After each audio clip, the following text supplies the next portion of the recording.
Hi there, welcome to Helsinki and the bird nature protection area, birding reservoir. This is a short video about bird watching, the optics that you can have or need for bird watching. When you're starting out bird watching, you're interested, don't go off and buy binoculars right away. You can probably find an old pair of binoculars at home or maybe at your parents or grandparents. Those binoculars will probably be just fine. And if there's some sort of bird watching society where you live, perhaps they have some sort of binoculars that you can borrow or use for a period of time, or maybe there's some bird watcher that you can borrow binoculars from. I would say that you should wait perhaps a year before you buy any new binoculars. Try to use old and used one before this. And when you buy binoculars, don't go off and buy the cheapest one you can find. Go to a optics store or store that's specialized in bird watching or have a section for bird watching, and some staff that can guide you there in choosing binoculars. I will give you some tips, but there are many different brands, models, sizes of binoculars and optics that you can use and that are useful, and you should really try to figure out what works for you. What will you be using them for? Sorry. I would say the most versatile binoculars are ones that you can hold in your hand. They shouldn't weigh more than a half kilo or so, 500 grams. If the weight goes above that, they will put stress on your neck, your shoulders, your back, and they're not comfortable to carry for a longer period of time. I'd also say go for a smaller binocular, ones that you can have with you wherever you go. You can slide them in your briefcase when you're going to work, and then perhaps you take the bike and then you can stop for 15 minutes at the bird watching area. Take out your binoculars. Binoculars that are light enough that you can take them out hiking, sailing, boating, traveling, whatever you are doing, so that they do come with you wherever you are going. And I'd say the best or the most versatile magnification considering bird watching is somewhere between 7.5 or 8. That's the most common magnification for bird watching. Mine are 10. They magnify 10 times. This means that you can see a bit further away.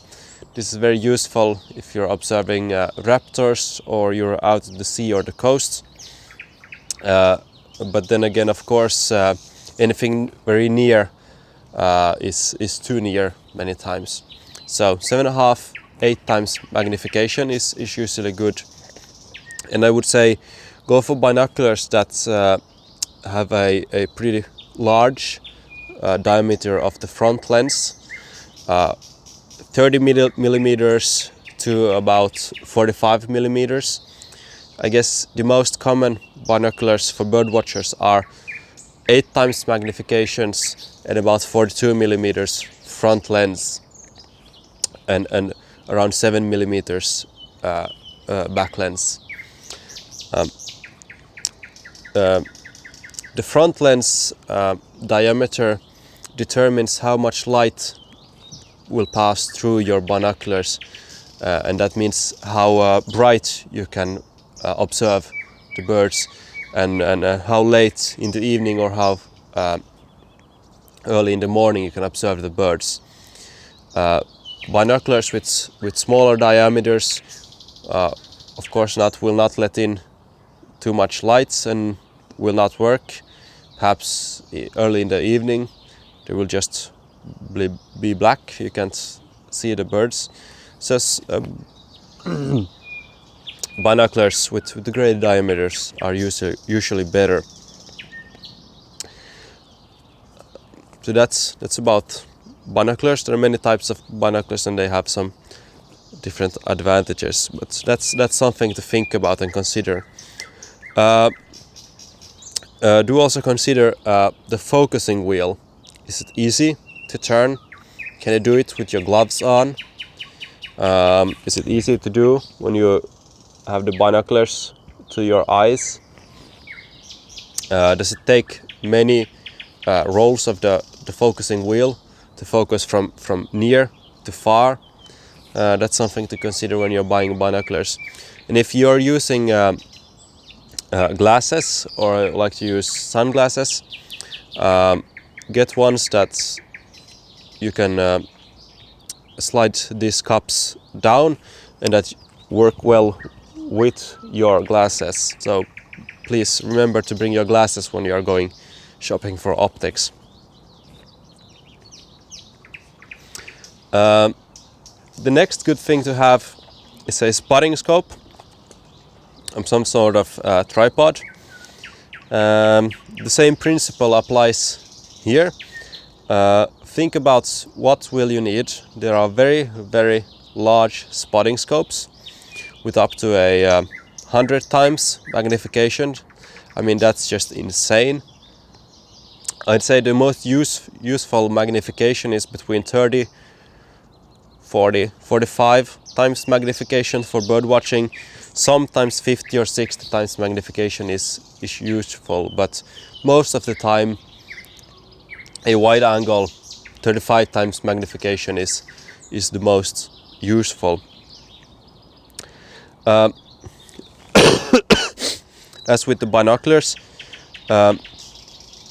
the front diameter of the spotting scope determines how much light there will be inside, will be let through the spotting scope, and in how little light you can use it. But it also determines how far you can observe birds, or how far away you can make them sharp in the picture sharp in a spotting scope. The larger diameter of the front lens, the further away you can make objects sharp when you're looking through the spotting scope. So that's a thing to consider. Of course, when the diameter of the front lens becomes bigger, the whole spotting scope becomes bigger and heavier. So if you do intend to carry it for very long distances, go for a lighter, smaller one. I like to have a small one, since I can just put it in my backpack and I don't need a large and sturdy tripod. I can just slide the tripod in my backpack, just hop on the bus or the train, no one will notice. Just awesome. I used to have a very large spotting scope. It was so heavy and so big, and the tripod was heavy and big too. Then most of the time I just left it at home because I didn't want to carry around a 3 or 4 kilo extra weight. There just didn't see any meaning in it. But this spotting scope weighs less than a kilo. The tripod's less than 2 kilos. I mean, that's just fine. It's very small. The next thing to consider is if you want to have a zoom lens. That means that you can vary the magnification, or you want a wide angle, or a lens with a set magnification. This one is a zoom lens. Of course, the advantages of a zoom lens is that you can go from small magnification to a greater magnification. You can watch something that's very close and then go to observing something that's more further away. Or you can look at some details on a bird when you zoom in. Of course, if you don't have a zoom, you're just gonna have stick with the same magnification from far to near. So that's something to consider. Most spotting scope have a detachable lens, the rear lens element, so you can swap it out later if you wanna. And the next thing to consider in both binoculars and spotting scopes are the quality of the lenses. There are two main categories of binoculars when it comes to the quality.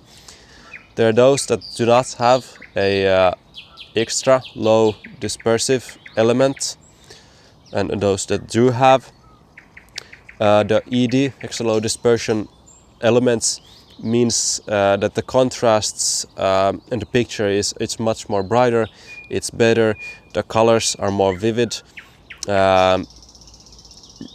Maybe you can use it to watch birds against the light, whilst binoculars that do not have this ED elements, you can't do that. So yeah, ED is better, but the price is usually, I don't know, almost double compared to ones without. So that's something to consider, because it will be a money issue. Some examples: you can get a good ED binoculars with ED glass for around 400 euros, in at least here in Finland. The best cheap brand with ED glass is Opticron, in my mind, here in Finland. This spotting scope is an Opticron. This costs around 700 euros because it's a small one. If you want one of the biggest ones with the best image quality, you can pay something like 3,000 euros just for the spotting scope. And then of course the tripod is not cheap either. And you can spend over 2,000 euros on binoculars if you wanna. It's good to look out for used optics, used binoculars, used spotting scopes. Many retailers who sell optics have a small stock of used optics. Some of the bird watching societies have their own emailing lists or trading lists, so that's a place to look. And most of the time used bird watching binoculars and spotting scope are just in mint condition, so it's a very good way to buy good quality optics for perhaps half the price that you pay for them when they're new. Yeah, so that's something to consider. What kind of binocular do you need? Do you need a spotting scope? What kind do you need? What kind of magnification will serve your purposes the best? Thanks for watching.